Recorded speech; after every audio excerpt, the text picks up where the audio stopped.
السلام علیکم ورحمۃ اللہ وبرکاتہ۔ اعوذ باللہ من الشیطان الرجیم، بسم اللہ الرحمن الرحیم، وبہ نستعین۔ الحمد للہ الذی کان موجودا قبل حدوث الاشیاء ویبقى بعد فناء الاشیاء، تفرد بالاولویۃ والقدم ووسم كل شيء ما عداه بالفناء والعدم، كما قال عز شانه كل شيء هالك إلا وجهه وكل من عليها فان ويبقى وجه ربك ذو الجلال والإكرام۔ جیسا کہ گزشتہ خطبہ جمعہ میں ہم نے آپ کے سامنے چوتھے امام حضرت زین العابدین علیہ السلام محمد نے حقوق عباد کے سلسلے میں امام نے جو فرمایا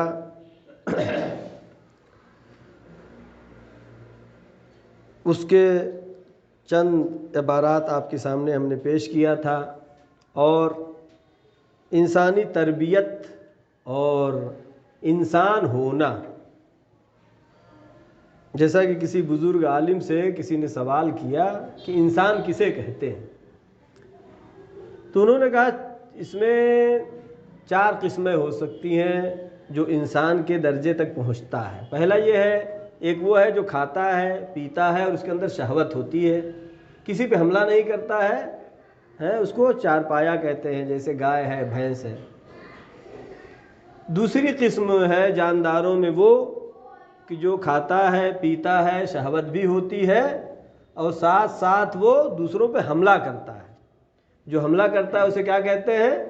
درندہ، حملہ خونخوار جانور کہتے ہیں۔ تیسری قسم وہ ہے کہ جو کھاتا ہے پیتا ہے، شہوت رکھتا ہے، لیکن کسی کو نقصان نہیں پہنچاتا ہے، کسی کو نقصان نہیں پہنچاتا ہے، وہ فرشتہ کہلاتا ہے۔ چوتھی قسم وہ ہے کہ جو کھاتا ہے پیتا ہے، شہوت بھی رکھتا ہے، اور کسی کو تکلیف بھی نہیں پہنچاتا ہے، اور ساتھ ساتھ دوسروں کا خیال رکھتا ہے، اس کو انسان کہتے ہیں۔ یعنی انسان ملائکہ سے بلند ہے، کب؟ جب اس کے اندر خیر خواہی کا جذبہ پیدا ہو جائے، جب وہ اپنے اوپر دوسروں کو مقدم کرنے لگے، اپنے اوپر دوسروں کو مقدم کرے۔ جیسا کہ مشہور ہے کہ شہزادی کونین حضرت فاطمہ زہرا سلام اللہ علیہ دعا کرتی تھی نماز کے بعد، تو حسنین علیہ السلام نے پوچھا مادر گرامی، جب بھی آپ کو ہم دعا کرتے دیکھتے ہیں تو آپ دعا پڑوسیوں کے لیے کرتی ہیں، پڑوسیوں کے لیے دعا کرتی ہیں، اپنے لیے دعا کرتے ہوئے نہیں دیکھا۔ تو شہزادی نے کیا فرمایا؟ بہت مشہور حدیث ہے، الجار ثم الدار، پہلے پڑوسی پھر گھر۔ اس مقام پر جب پہنچ جائے تو پھر وہ انسان کہلاتا ہے۔ یعنی انسان کو اللہ نے اشرف المخلوقات جو بنایا ہے، وہ انسان اشرف مخلوقات ہے جو اس مقام تک پہنچ جائے۔ اور چوتھے امام حضرت زین العابدین علیہ السلام نے فرمایا، دعا میں امام علیہ السلام فرماتے ہیں، اللہم اجعل ما یلقی الشیطان فی روعی، پروردگارا ہمیں ایسا قرار دے، ما یلقی الشیطان فی روعی، کہ شیطان میرے دل میں القاء نہ کر سکے، شیطان میرے دل میں وسواس نہ ڈالنے پائے۔ کس چیز کا؟ من التمنی والتظنی والحسد۔ یہ کیا چیزیں ہیں؟ پہلی چیز ہے تمنا، آرزوئیں۔ اگر آرزو انسان کی بہت زیادہ ہے، اور آرزو دنیا میں پوری ہونے والی نہیں ہے، انسان کی آرزو روز بروز بڑھتی ہی جاتی ہے۔ آرزو اگر انسان کی پوری ہونا ہے تو آخرت میں ہی پوری ہوگی۔ آخرت اور جنت اس جگہ کا نام ہے کہ جہاں پر انسان کی کوئی آرزو نہیں رہ جائے گی۔ لہذا دنیا ایسی ہی جگہ ہے، دنیا اسی طرح کی جگہ ہے کہ اگر ہر آرزو پوری ہونے لگے تو پھر زندگی بھی مشکل ہو جائے گی۔ یہ کسی شاعر کے شعر ہے، گزرتا ہوں میں ہنستا کھیلتا راہ حوادث سے، اگر آسانیاں ہوں زندگی دشوار ہو جائے۔ یعنی انسان ہے، کچھ آرزویں رکھتا، آرزو رکھنا عیب نہیں ہے، زیادہ آرزو رکھنا عیب ہے۔ اتنا زیادہ آرزو رکھنا کہ شیطان کا گرفتار ہو جائے انسان، یہ غلط ہے۔ زیادہ آرزو رکھنا غلط نہیں ہے، کہ آرزو ہونا چاہیے، انسان کو دنیا میں زندگی گزارنا ہے، اس کی آرزویں ہوتی ہیں، آرزو ہی کے ذریعے سے انسان اپنی زندگی گزارتا رہتا ہے۔ یہ آرزو پوری ہو گئی، گھر بن جائے، گھر ہو گیا، اب بیٹے کی بیٹی اور بیٹی کی شادی ہو جائے، وہ بھی پوری ہو گئی، اور بھی آرزویں بڑھتی ہیں، پوتے کی شادی ہو جائے، پوتی کی شادی ہو جائے، بڑا آرزویں ختم نہیں ہوتی ہیں، اور ہمارے پاس یہ نہیں ہے، یہ ہو جائے، یہ نہیں ہے، یہ ہو جائے۔ لہذا امام علیہ السلام کیا فرماتے ہیں؟ من التمنی، یعنی آرزو سے بچا، والتظنی والحسد، اور سوء ظن سے ہمیں بچا، آرزو سے بچا اور سوء ظن سے بچا، والحسد، اور حسد سے بچا۔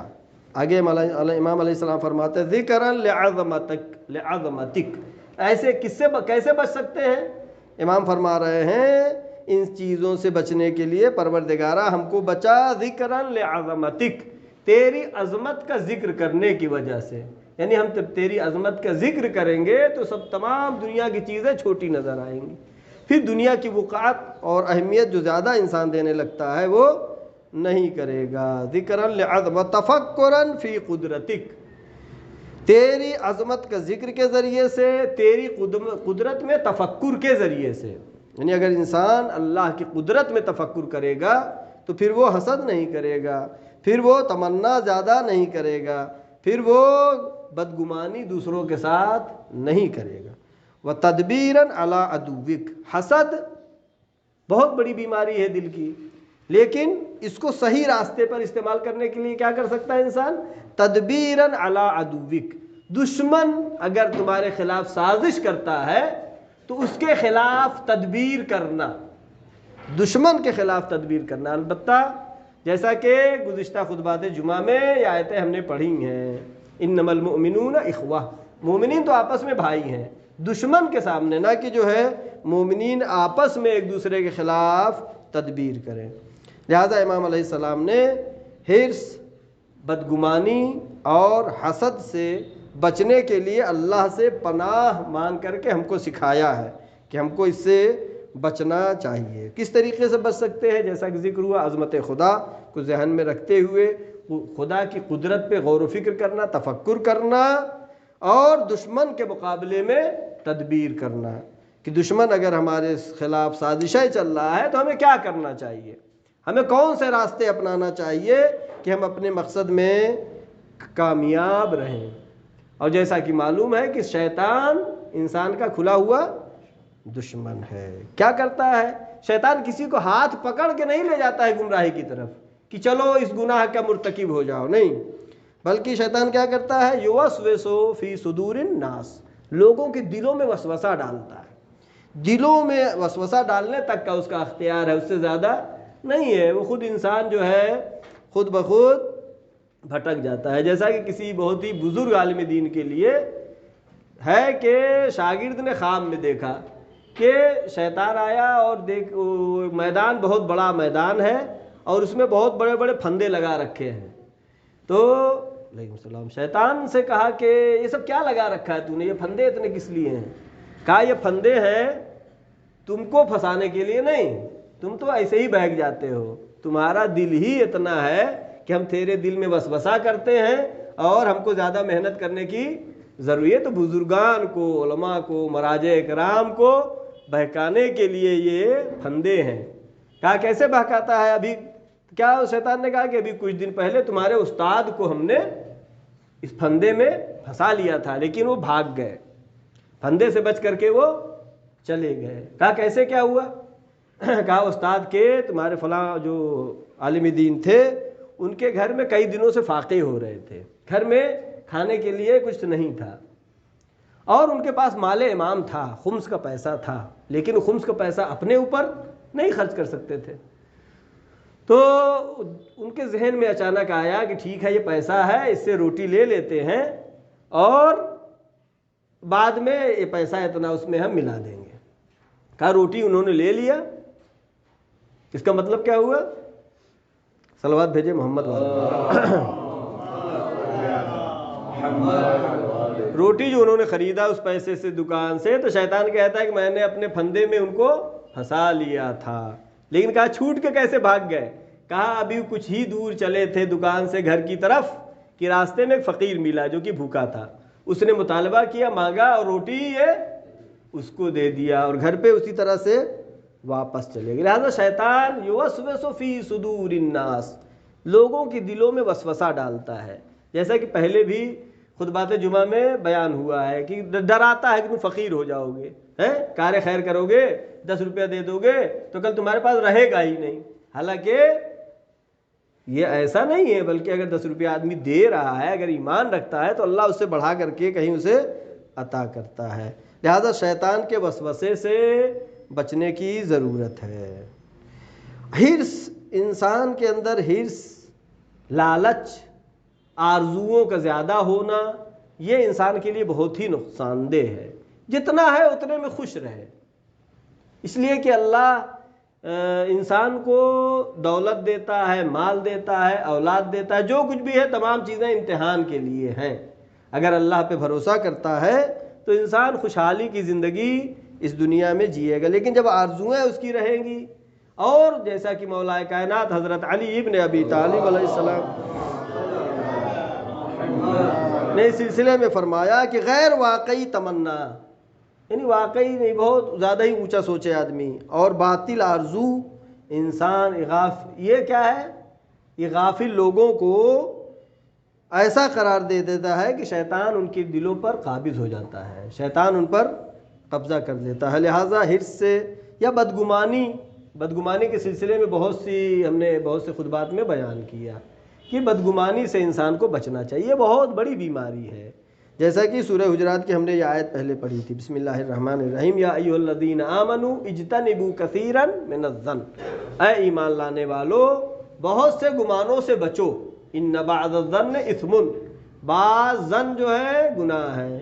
یعنی آپ کسی کو دیکھ رہے ہیں، 2 آدمی کان میں بات کر، البتہ کان میں بات کرنا لوگوں کے سامنے یہ مکروہ ہے، اسے منع کیا گیا ہے. لیکن اگر وہ کر رہا ہے تو آپ سوچیں کہ میرے ہی خلاف کچھ بات کر رہا ہوگا. یہ کیا ہے؟ یہ اس کو سوء ظن کہتے ہیں.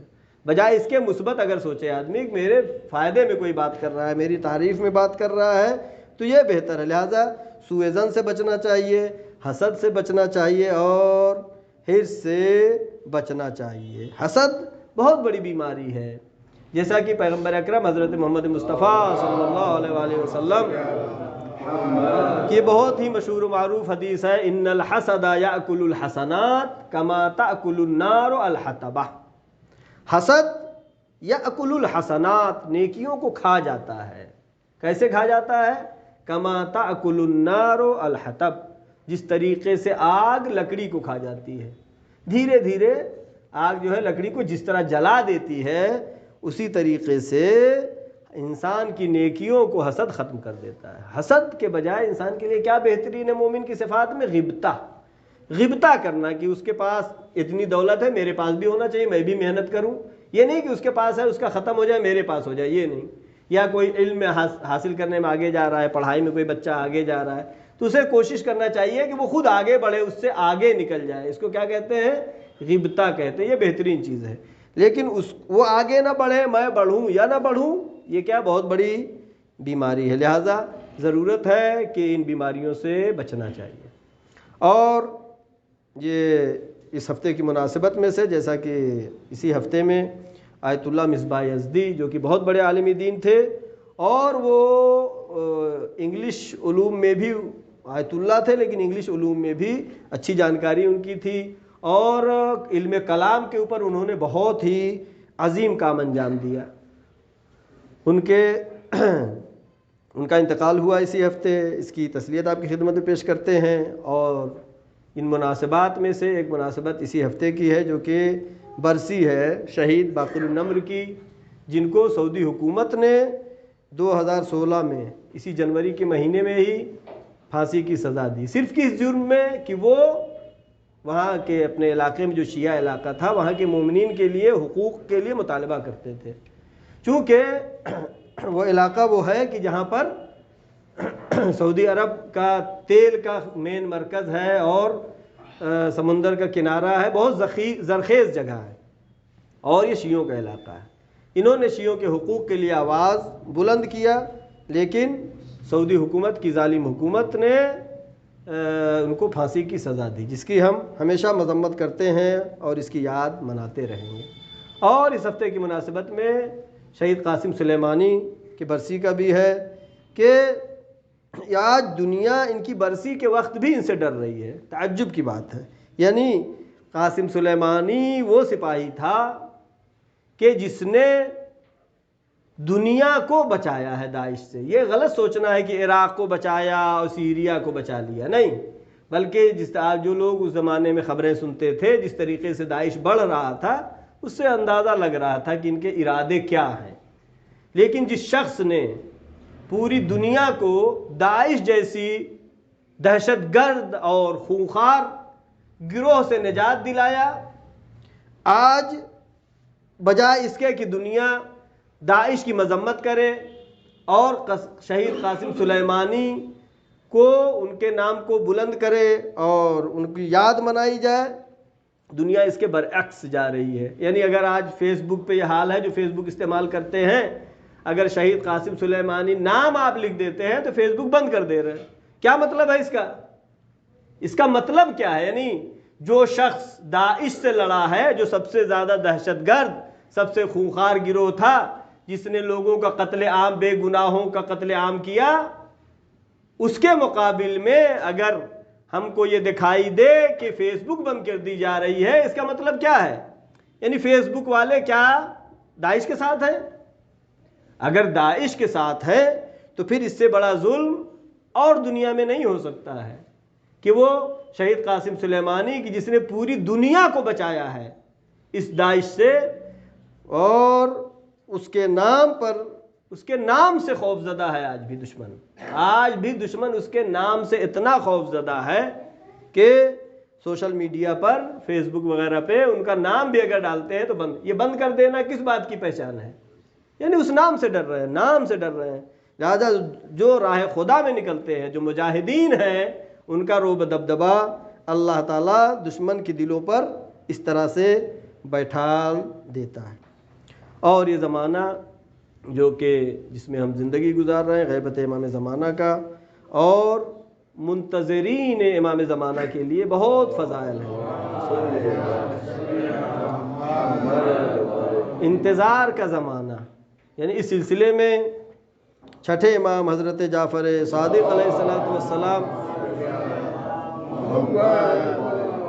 کی ایک حدیث ہے جو منتظرین کی فضیلت میں ہے، خوشخبری ہے منتظرین کے لیے، امام کا انتظار کرنے والوں کے لیے۔ امام فرماتے ہیں منصور رہو ان یکون من اصحاب القائم، جو خوش ہو اس بات سے کہ وہ امام زمانہ کے انتظار کرنے والوں میں سے ہے، صرف اس بات پہ خوش رہے کہ ہم امام زمانہ کا انتظار کرنے والے ہیں۔ امام علیہ السلام فرماتے ہیں فَلْيَنْتَظِرُوا، بس چاہیے کہ تمہیں کہ انتظار کرتے رہو۔ یہ انتظار بھی عبادت ہے۔ فَلْيَنْتَظِرُوا، امام حکم دے رہے ہیں، امر کا صیغہ ہے۔ فَلْيَنْتَظِرُوا وَلْيَعْمَلْ بِالْوَرْعِ وَمُحَاسِنٍ لِلْأَخْلَاقِ۔ امام کیا فرما رہے ہیں؟ منتظر کی پہچان، منتظر کو کیا کرنا چاہیے، امام کے انتظار کرنے والوں کو کیا کرنا چاہیے؟ فَلْيَنْتَظِرُوا وَلْيَعْمَلْ بِالْوَرْعِ، تم عمل کرو پرہیزگاری کے ساتھ، پرہیزگاری اپنا شیوا بنا لو، خوف خدا اپنے دل میں رکھو۔ وَمُحَاسِنُ الْأَخْلَاقِ، اور اچھے اخلاق اپنے اندر لاؤ، اچھے اخلاق کو اپنے اندر پیدا کرو۔ یہ منتظرین کی پہچان ہے۔ وَهُوَ مُنْتَظِرٌ، امام فرماتے ہیں وہ شخص جو کہ امام کے منتظر ہونے میں خوشی کا احساس کرتا ہے اور ورع یعنی پرہیزگاری اور اچھے اخلاق کو اپناتا ہے، فَإِن مَاتَ وَهُوَ الْقَائِمُ بَعْدَهُ، اگر وہ شخص مر جاتا ہے، امام کا انتظار کرتے ہوئے مر جاتا ہے، وَهُوَ قَائِمٌ بَعْدَهُ، اور امام زمانہ اس کی موت کے بعد قیام کرتے ہیں، ظہور فرماتے ہیں۔ تو چھٹے امام فرماتے ہیں کَانَ لَهُ مِنَ الْأَجْرِ، اس کے لیے اللہ کی طرف سے اجر ہے۔ کیسا اجر ہے؟ مثل اجر من ادرکہ، اس کے لیے اجر اللہ وہ دے گا کہ جیسا کہ اس نے امام زمانہ کو درک کیا ہے، امام کی حکومت میں رہا ہے، امام کے ساتھ رہ کر کے جنگ میں اس نے شرکت کیا ہے، شہادت کا درجہ حاصل کیا ہے۔ ہاں، مثل اجر من ادرکہ، جس نے امام کو درک کیا ہو۔ فجدوا وانتظروا ہنیئا لکم، بس کوشش کرتے رہو، انتظار کرتے رہو، ہنیئا لکم، یہ تمہارے لیے اللہ کی طرف سے مبارک پیغام ہے کہ امام کا انتظار اگر کرو گے، اگر دنیا سے چلے بھی گئے تو تمہیں وہ مقام ملنے والا ہے، وہ ثواب ملنے والا ہے جو امام کے سپاہیوں کو ملنے والا ہے۔ ایتھا العصابہ المرحومہ، وہ مقام ملنے والا ہے کہ اللہ کی رحمت تمہارے لیے ہے، اللہ کا کرم تمہارے لیے ہے، اور یہ مقام و منزلت وہ ہے کہ جس کو درک کرنے کے لیے، جس کو پانے کے لیے ہر مومن کے دل میں تمنا ہونی چاہیے، ہر مومن کے دل میں خواہش ہونا چاہیے۔ لہذا اس حدیث میں جو چھٹے امام نے فرمایا ہے کہ دو چیزیں، فَلْيَنْتَظِرُوا، انتظار کرو، وَلْيَعْمَلْ بِالْوَرْعِ وَالْمَحَاسِنِ الْأَخْلَاقِ، اپنے اندر پرہیزگاری پیدا کرو اور اپنے اندر اچھے اخلاق کو پیدا کرو۔ آخر میں دعا کرتے ہیں پروردگارہ محمد و آل محمد صدقے میں، چاردہ معصومین علیہ السلام کے صدقے میں ہم کو امام زمانہ کا حقیقی منتظر قرار دے۔ پروردگارہ زمانہ پورا شوب ہے، جہاں جہاں بھی ظلم ہو رہے ہیں، دشمن سازشیں کر رہے ہیں، پروردگارہ دشمنوں کی سازشیں ان کی طرف پلٹا دے۔ پروردگارہ جہاں جہاں بھی شیعان حضر کرار ہیں، ان کی جان و مال عزت و آبرو کی حفاظت فرما۔ پروردگارہ جو مریض ہیں ان کو شفاء کامل و عاجل عطا فرما۔ پروردگارہ جو بھی مومنین و مومنات پریشان حال ہیں ان کی پریشانیوں کو برطرف فرما۔ پروردگارہ جو طلاب و طالبات علم حاصل کر رہے ہیں ان کو روز بروز روحانی ایمانی ترقی و کامیابی عطا فرما۔ پروردگارہ پرچم اسلام کو سربلند فرما، پرچم کفر و نفاق کو سرنگو فرما۔ معبود علماء اکرام، مراجع اکرام، بالاخص آیت اللہ سیستانی و مقام معظم رہبری کی حفاظت فرما۔ پروردگارہ آخری حجت امام زمانہ کے ظہور میں تعجیل فرما، ہم سب کو ان کے یاور و انصار میں شمار فرما۔ ان احسن الحدیث وابلغ الموعظہ کتاب اللہ، بسم اللہ الرحمن الرحیم۔ ان الانسان لفی خسر الا الذین آمنوا وعملوا الصالحات وتواصوا بالحق وتواصوا بالصبر، صدق اللہ العلی العظیم۔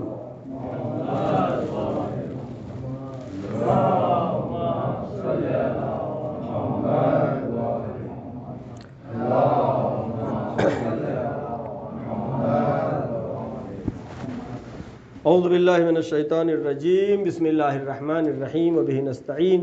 الحمد للہ الذی لا الہ الا هو الحلیم الکریم، غافر الذنب وقابل التوب وهو الغفور الرحیم۔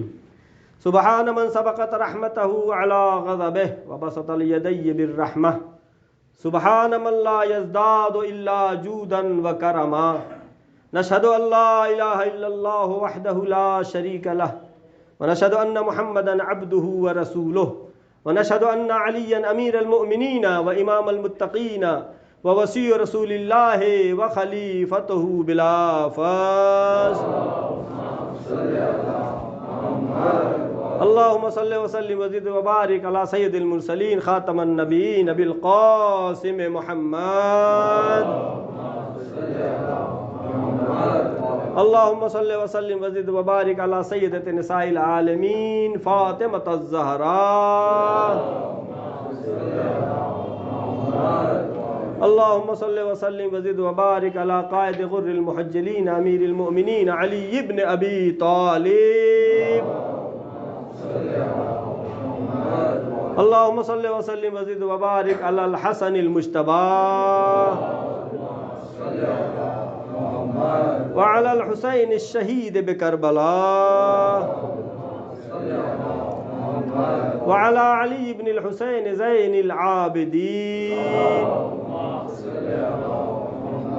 وعلى محمد بن علي باقر العلوم الأولين والآخرين وعلى جعفر بن محمد الصادق وعلى موسى بن جعفر الكاظم وعلى علي بن موسى الرضا وعلى محمد بن علي التقي وعلى علي بن محمد النقي وعلى علي بن حسن العسكري وعلى مولانا صاحب العصر والزمان حادم الکفر والفسوق والعصیان۔ اس خطبہ جمعہ میں سب سے پہلے اپنے نفس کو اور تمام حضار محترم کے نفس کو تقوی الہی کی دعوت دیتا ہوں، اس لیے کہ تقوی الہی وہ چیز ہے کہ جس کے ذریعے سے دنیا میں بھی کامیابی ہے اور آخرت میں بھی کامیابی ہے۔ ان تمام خطبات جمعہ کو ہم اس آرزو کے ساتھ، اس تمنا کے ساتھ کہ خداوند عالم آخری حجت امام زمانہ عجل اللہ تعالی شریف کہ ظہور میں تعجیل فرمائے، اور جو بھی مشکلات ہیں، جو پریشانیاں ہیں مومنین کے درمیان، مومنین کو خداوند عالم وہ حکومت عدل جس کا اللہ نے وعدہ کیا ہے، اس آرزو کے ساتھ کہ ہم کو اللہ اس حکومت کو دکھائے۔ اور قرآن مجید کی آیت کہ جس میں تواضع اور انکساری کے سلسلے میں خداوند عالم فرماتا ہے، بسم اللہ الرحمن الرحیم، عباد الرحمن الذین یمشون علی الارض ہونا وَإِذَا خَاطَبَهُمُ الْجَاهِلُونَ قَالُوا سَلَامًا، یعنی اللہ کے بندے وہ ہیں الذین یمشون علی الارض ہونا، جو زمین پر چلتے ہیں بہت نرمی کے ساتھ، اکڑ کے نہیں چلتے، آرام آرام سے چلتے ہیں۔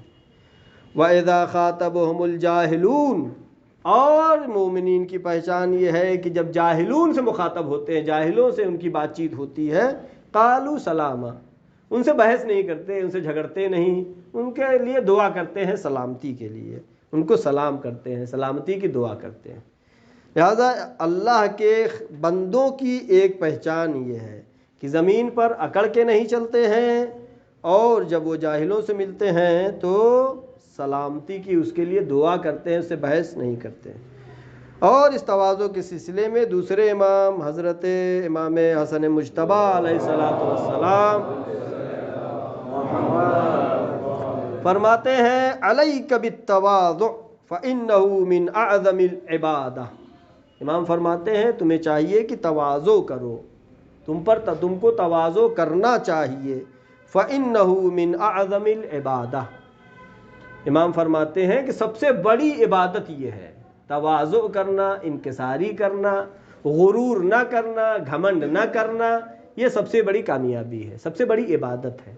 اس لیے کہ غرور اور گھمنڈ ہی سبب بنتا ہے جو مومنین کے درمیان اختلاف ہوتا ہے۔ ہم کیوں جائیں ان سے ملنے ہیں، اختلاف ہو گیا کوئی تو ایک کو آگے بڑھنا پڑے گا، ایک کو جا کے ملنا پڑے گا۔ اب اگر تواضع پایا جا رہا ہے، انکساری پائی جا رہی ہے، غرور و تکبر نہیں پایا جا رہا ہے، تو وہ انسان آگے بڑھے گا، اور جو آگے بڑھے گا اس کے لیے ثواب بھی بہت زیادہ ہے۔ لہٰذا امام نے کیا فرمایا کہ سب سے بڑی عبادت کیا ہے؟ تواضع، یعنی انکساری ہے، غرور نہ کرنا ہے۔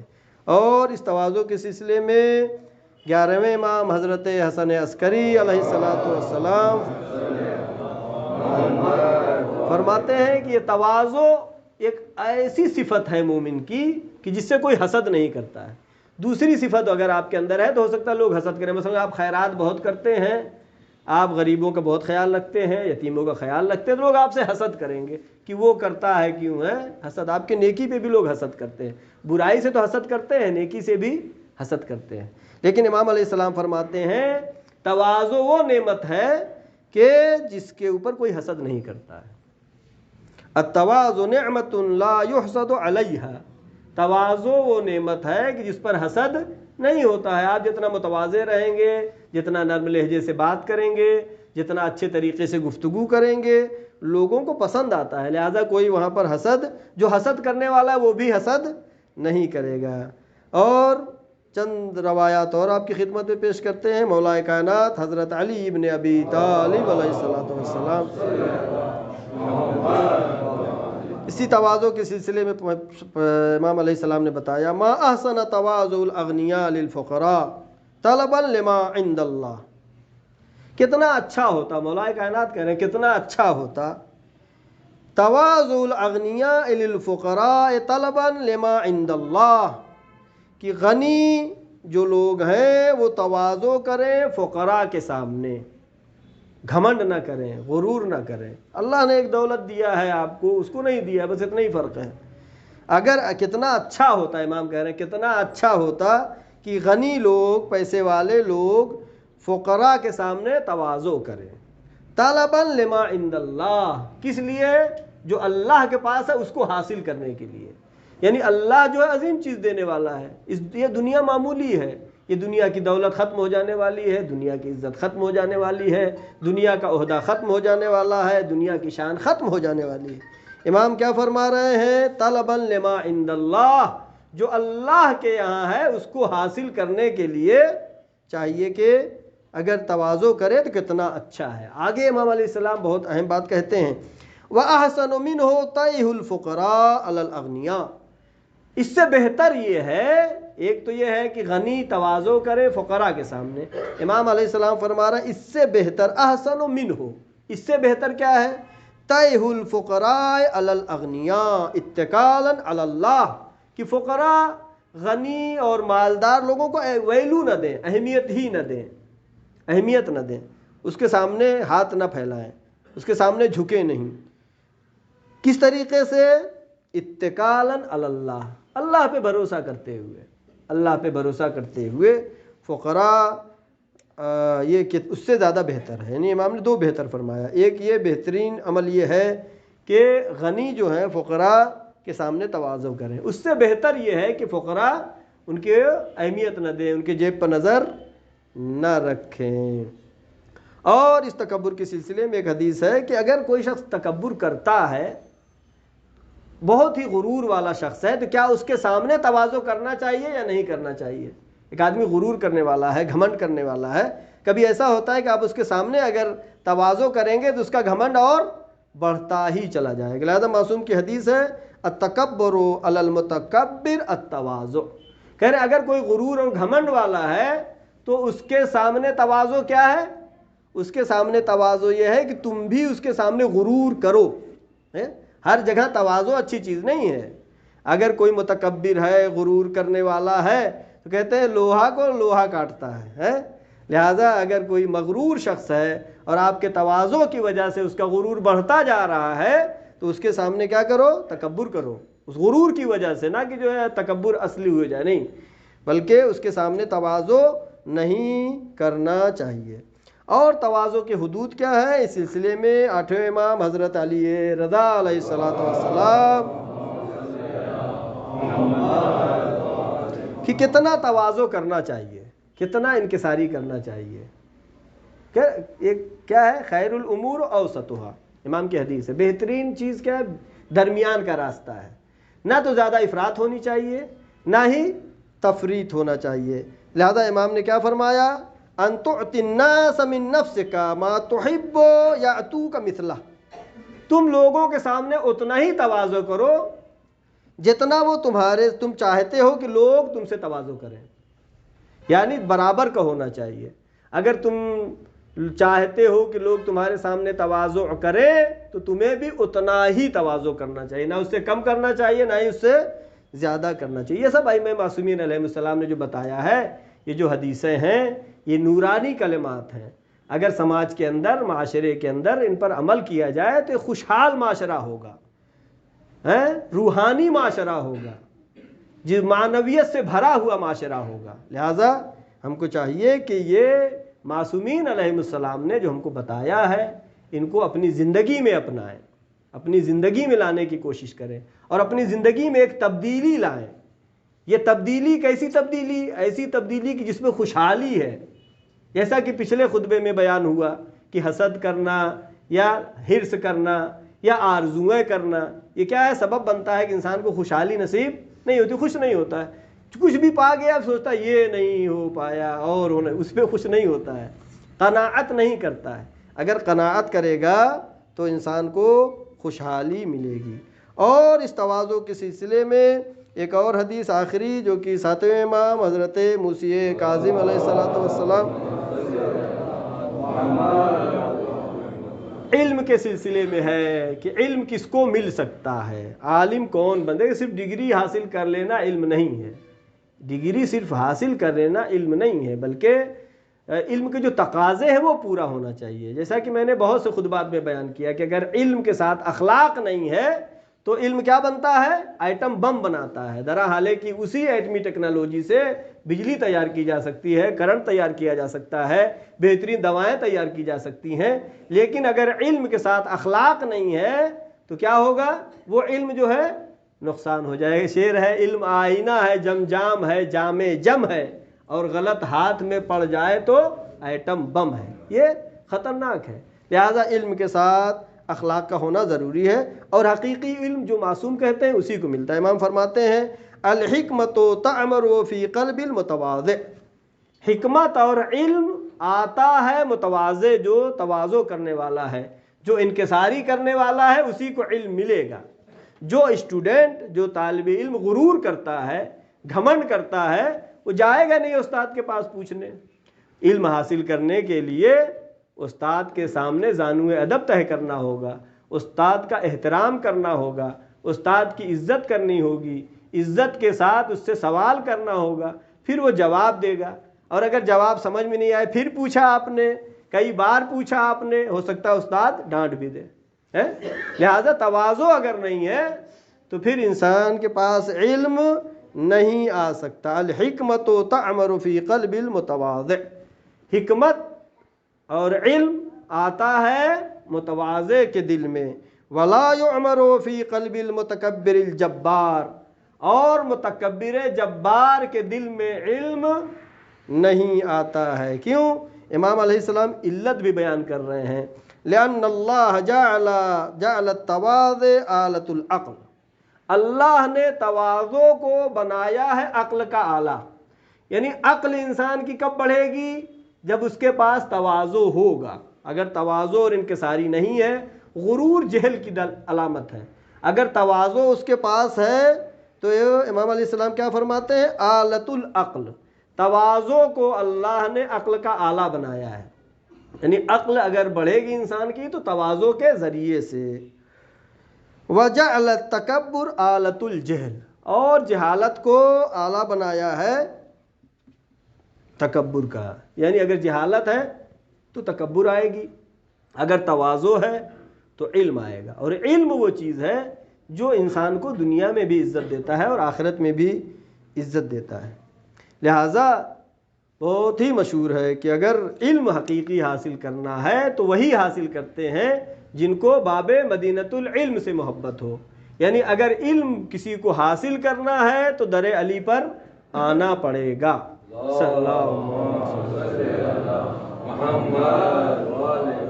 زانو ادب تہ کرنا پڑے گا، اس لیے کہ علم حاصل ہوتا ہے تواضع سے، دشمنی سے نہیں حاصل ہوتا۔ جو دشمنی کرتا ہے وہ علم تک کبھی بھی نہیں پہنچ سکتا۔ اور آخر میں ثمرۃ التواضع المحبہ و ثمرۃ الکبر المصبہ، اسی روایت میں ہے ثمرۃ التواضع المحبہ۔ اگر کوئی شخص تواضع کرتا ہے، انکساری کرتا ہے، غرور نہیں کرتا ہے، گھمنڈ نہیں کرتا ہے، تو اس کا نتیجہ اور اس کا ثمرہ کیا ہے؟ المحبہ، لوگوں کے دلوں میں اس کی محبت بڑھتی ہے۔ و ثمرۃ الکبر المصبہ، لیکن اگر غرور ہے، گھمنڈ ہے، تو اس کا پھل کیا ہے؟ دشمنی ہوتی ہے۔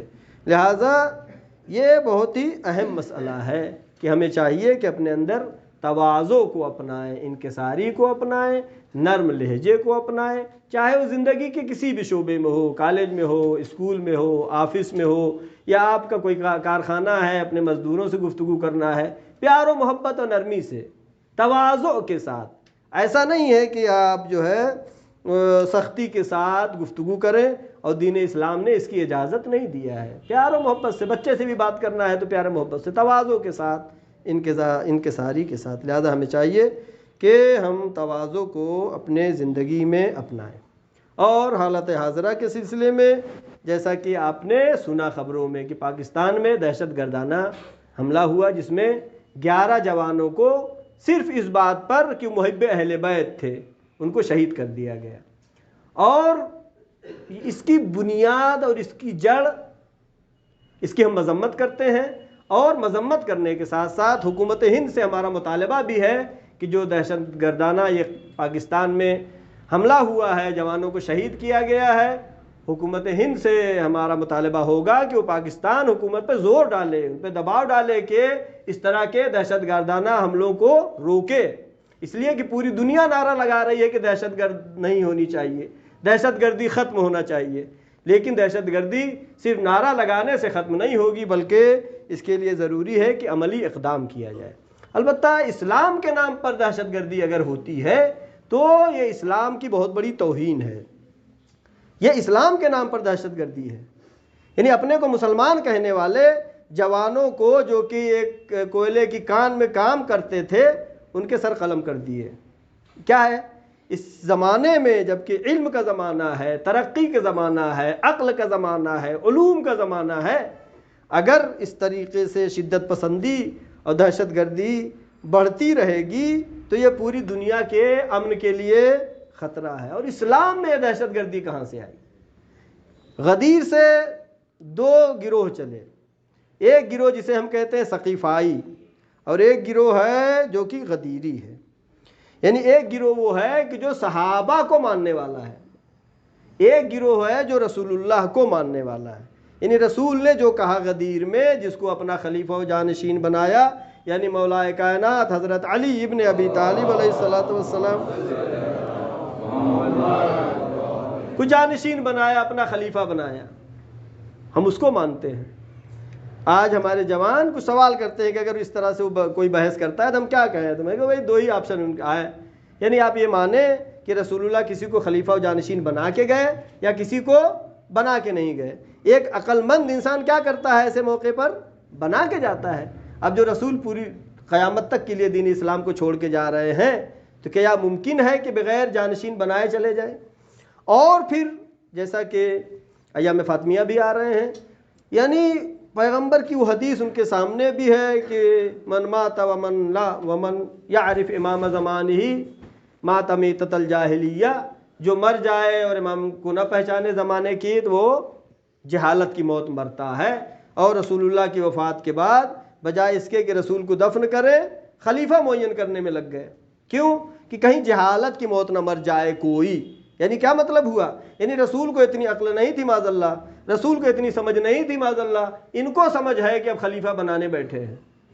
لہذا اگر شک بھی آتا ہے، اہل سنت برادران سے گزارش، اگر شک بھی آتا ہے کہ رسول بنا کے گئے یا بنا کے نہیں گئے، تو ہمیں کون سا ماننا چاہیے؟ کہ رسول عقل کل ہیں۔ لہذا اگر شک آتا ہے کہ خلیفہ بنا کے گئے یا بنا کے نہیں گئے تو ماننا چاہیے کہ بنا کے گئے، تاکہ رسول اللہ کو اس تہمت سے بچایا جا سکے۔ لہذا غدیر سے 2 گروہ چلے، ایک صحابہ کا ماننے والا، ایک رسول اللہ کو ماننے والا۔ کیا مطلب ہوا؟ جو رسول اللہ کو ماننے والے ہیں وہ رسول کو مانتے ہیں، لیکن رسول اللہ کے ان صحابہ کو مانتے ہیں جو اچھے صحابہ تھے۔ دوسرا گروہ وہ ہے، وہ کہتا ہے کہ جتنے بھی صحابہ ہیں سب عادل ہیں۔ اگر سب عادل ہیں تو پھر سورہ منافقون کیوں آیا؟ کیا مدینے میں منافق نہیں تھے؟ یعنی صحابہ منافق نہیں تھے؟ اگر منافق نہیں تھے تو یہ معاذ اللہ اللہ پہ الزام لگانا ہے کہ اللہ نے ایک سورہ منافقون نازل کر دیا۔ اور اس کی بہت ساری دلیلیں ہیں کہ تمام صحابہ عادل نہیں تھے، تمام صحابہ اچھے نہیں تھے۔ لہذا 2 گروہ جو چلے، ایک غدیری اسلام اور ایک ثقیفائی اسلام۔ غدیری اسلام جو چلا کہیں بھی آپ دنیا میں نہیں سنیں گے۔ 1400 سال ہو گیا کہ کبھی بھی مولا کائنات حضرت علی ابن ابی طالب علیہ السلام کو رسول کا خلیفہ بلا فصل ماننے والا جو گروہ ہے یعنی شیعہ، کبھی بھی کوئی دہشت گردانہ حملہ کیا ہو، کبھی بھی کسی کے ہاتھ پیر باندھ کر کے اس کی گردن کاٹی ہو، ایسا اسلام نہیں سکھاتا ہے۔ اسلام تو یہ سکھاتا ہے کہ جب مولا کائنات حضرت علی ابن ابی طالب علیہ السلام اپنے لشکر کو جنگ کے لیے بھیج رہے ہیں تو کہہ رہے ہیں مولا کہ کوئی بھاگے تو اس کا پیچھا نہیں کرنا، بھاگ رہا ہے اگر سامنے لڑ نہیں رہا ہے، بھاگ رہا ہے تو پیچھا کر کے نہیں مارنا۔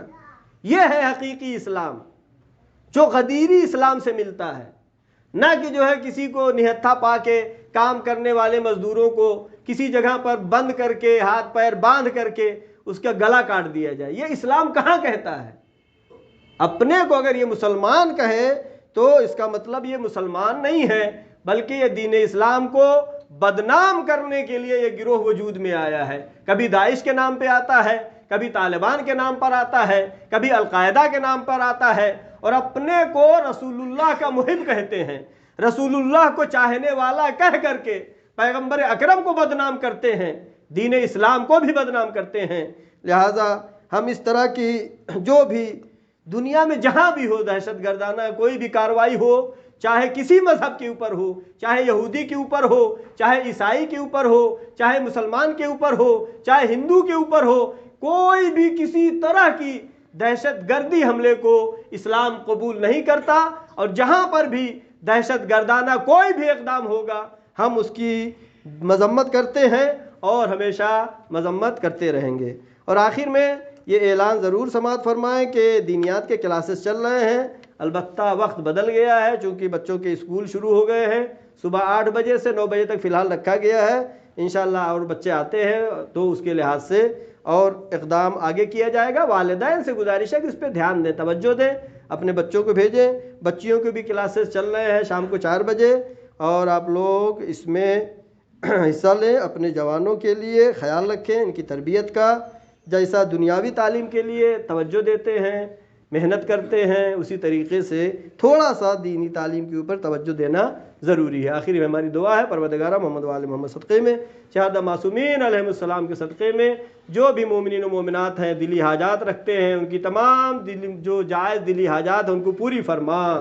پروردگارہ جو بھی مریض مومنین و مومنات ہیں ان کو شفاء کامل و عاجل عطا فرما، جو پریشان حال ہیں ان کے پریشانیوں کو برطرف فرما، جو بے اولاد ہیں ان کو بہترین اولاد نگینہ عطا فرما۔ پروردگارہ محمد و آل محمد صدقے میں شہداء معصومین علیہم السلام کے صدقے میں جو جوان بے روزگار ہیں ان کو بہترین روزی عطا فرما، جو باروزگار ہیں ان کی روزی میں خیر و برکت عطا فرما۔ پروردگارہ شہداء معصومین علیہم السلام کے صدقے میں جہاں جہاں بھی شیعان حیدر کرار ہیں، جہاں جہاں بھی مسلمان ہیں، ان کی جان و مال عزت و آبرو کی حفاظت فرما۔ پروردگارہ پرچم اسلام کو سربلند فرما، پرچم کفر و نفاق کو سرنگو فرما۔ معبود باران رحمت ہم پر نازل فرما، معبود آخری حجت امام زمانہ کے ظہور میں تعجیل فرما، ہم سب کو ان کے یاور و انصار میں شمار فرما۔ بسم اللہ الرحمن الرحیم، انا اعطیناک الکوثر فصل لربک وانحر ان شانئک هو الابتر۔ صدق اللہ العلی العظیم۔ ایک مرتبہ سورہ حمد اور 3 مرتبہ سورہ توحید کی تلاوت فرما کے تمام مرحومین کو اصالہ ثواب کریں۔ والسلام علیکم ورحمۃ اللہ۔